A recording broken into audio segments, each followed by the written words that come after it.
কয়েকদিন আগে একটা ওয়েব সিরিজ দেখে একটা বিখ্যাত কেউ বলেছিল ওয়েব সিরিজটা দেখতে পুরো যাত্রার মতো লাগছিল। আমি তো পুরোটা কমপ্লিটও করতে পারিনি। এটা শুনে আবার আরও কয়েকজন বিখ্যাত লোক হেভি খচে গেছে, বলছে যাত্রা করতে কত মেধা, কত অনুশীলন, কত ট্যালেন্ট লাগে জানেন। এটা বলে যাত্রাকে অপমান করা হয়েছে। যাত্রা একটা মহান ঐতিহ্যবাহী আর্ট ফর্ম। দেখুন, যাত্রা যতই মহৎ আর্ট ফর্ম হোক, আমি তো পার্সোনালি চাই না কোনো ওয়েব সিরিজ যাত্রার মতো হোক বা কোনো যাত্রা ওয়েব সিরিজের মতো হোক। দুটো আলাদা আর্ট ফর্ম, দুটোর আলাদা চরিত্র আছে, আলাদা বৈশিষ্ট্য আছে।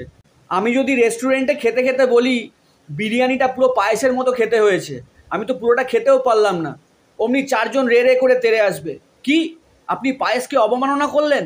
জানেন পায়েস বানানোর জন্য কত মাথার ঘাম ফেলতে হয়? ইনফ্যাক্ট আমার মা তো মাথার ঘাম দিয়েই পায়েস বানায়। আমার দাদু পায়েস বানানোর জন্য নোবেল পেয়েছিলেন। আমার জন্মদিনে প্রতি বছর জিরাফের দুধের পায়েস বানানো হয়। আরে ভাই, সব ঠিক আছে, পায়েস আমারও খুব প্রিয়, যাত্রার মতোই, কিন্তু আমি বিরিয়ানিতে পায়েসের টেস্ট চাই না। কিংবা আমার প্রচণ্ড বিরক্ত লাগবে যদি পায়েস খেতে গিয়ে দেখি তাতে ডিম, আলু আর মাংস ভাসছে।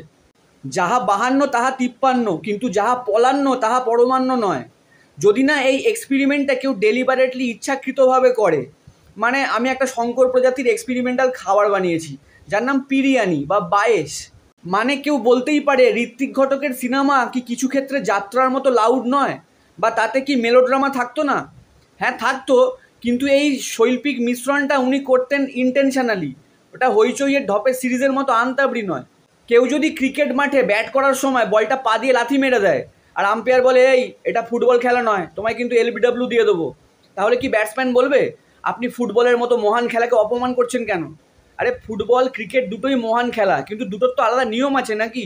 কেউ যদি ফুটবল মাঠে মিডফিল্ডে দাঁড়িয়ে হাউস দ্যাট বলে চিৎকার করে ওঠে, কিংবা কেউ যদি ক্রিকেট খেলার সময় উইকেট কিপারকে গোলকিপার বলে ডাকে, অদ্ভুত লাগবে না?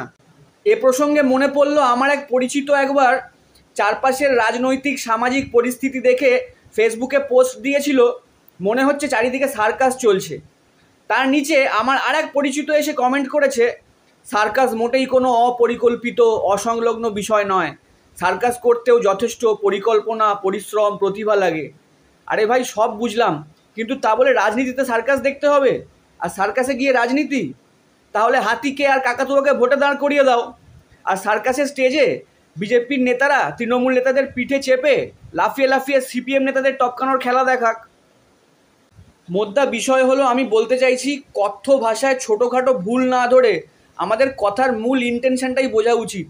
না হলে পলিটিক্যাল কারেক্টনেসের চক্করে প্রতিষ্ঠান বিরোধিতাটাও একটা প্রতিষ্ঠানে পরিণত হবে। তখন দেখবেন নতুন একটা গোষ্ঠী তৈরি হয়েছে। আপনি জিজ্ঞেস করবেন আপনারা কারা, উত্তর আসবে আমরা প্রতিষ্ঠান বিরোধিতা বিরোধী।